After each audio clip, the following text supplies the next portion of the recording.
Have you ever felt like your house is floating away with your confidence to maintain it? Somebody wrote into the show and they asked this question.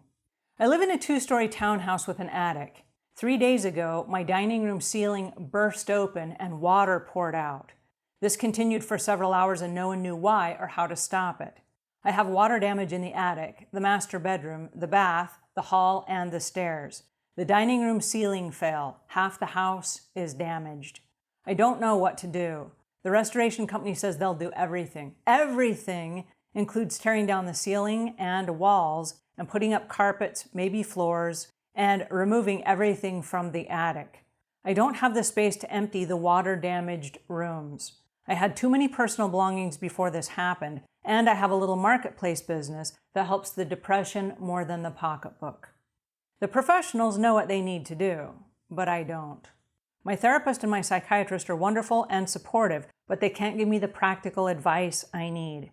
I need advice on how to proactively manage this process so I can get through this without any more panic attacks and reduced anxiety.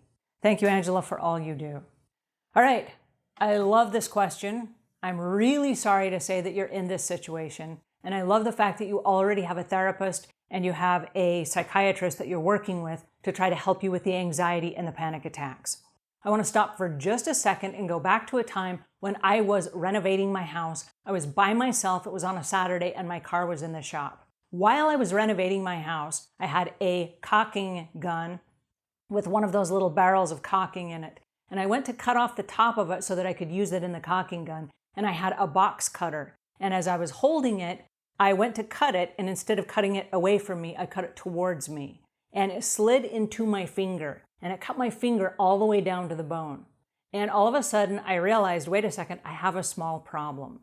Well, as it bled, it just bled profusely, and I couldn't stop the bleeding. So I'm applying pressure with my other hand, and I'm holding my hand above my heart so that more blood is not pumping directly to my finger. And as I'm thinking through, what am I supposed to do with this? I realize I don't have a vehicle. I can't run down to the doctor. And if I call for help, my husband, who's probably about 30 minutes away, can't come help me right away. I'm going to have to call the ambulance probably. And at the time, I wondered how expensive that was going to be if I called the ambulance. So there I was, and I realized really quickly, I'm going into shock. I have just a few minutes. But as I start thinking through really quickly, I need my hands for everything I do for a living. And so if I lose my finger, and it's kind of just hanging there by the bone, if I lose my finger, I'm in serious trouble. What resources do I have available to me at this exact moment in time? And as I look around, I've got a box of Band-Aids, and that is going to be absolutely useless because my finger is just, like I say, just barely holding on. But what I did have right there in my cleaning caddy was I had some super glue. And I said, what would happen if I super glue my finger? Guess what? I don't have time to have this conversation. I'm losing a lot of blood fast. So the thing that I did is I did exactly what I knew I should do, which is try to stop the bleeding. The quickest way I know how to do that is the super glue. And now if I touch my finger, oh, it hurts so bad, right? We don't have time to worry about the hurt. We have to deal with the immediacy of the situation. I super glued my finger shut, and then I washed off the bleeding. I super glued it while it was bloody. That's how gross it was. What happened is this, though. It stopped the bleeding after I was able to super glue the finger together, and I held it shut until it seamed. And then I said, wait a second, I just seamed my finger shut. I hope everything went back together properly.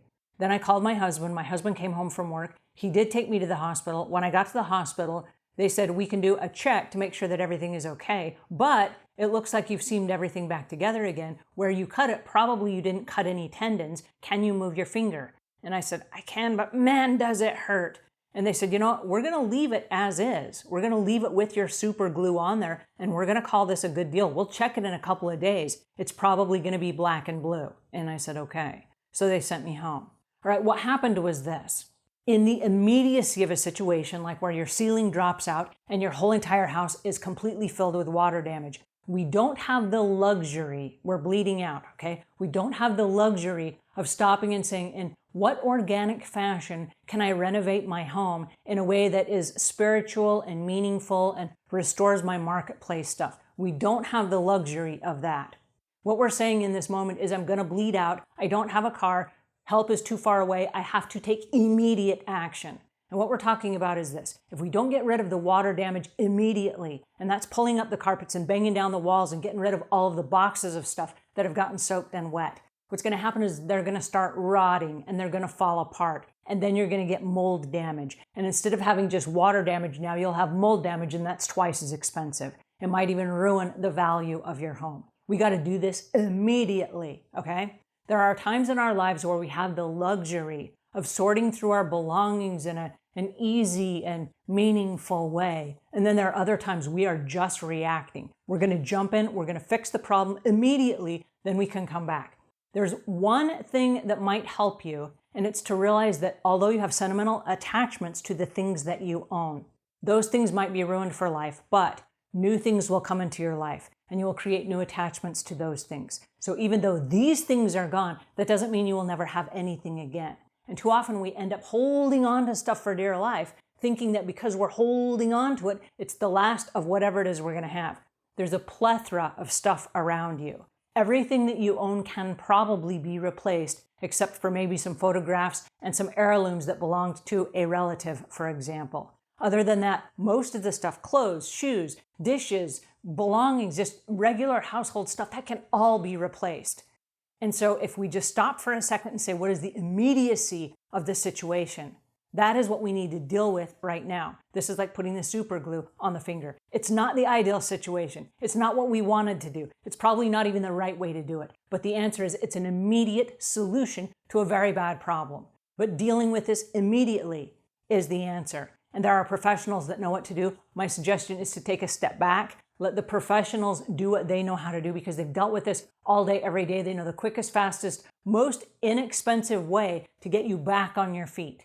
All right, I hope that helps. If it does, give us a thumbs up. If you got questions or comments, those go in the notes below. If you have a question, you can go to askahousecleaner.com. There's a blue button in the corner. Click that button and you can call in here to the show. We'll help you find an answer. I'm Angela Brown, and until we meet again, leave the world a cleaner place than when you found it.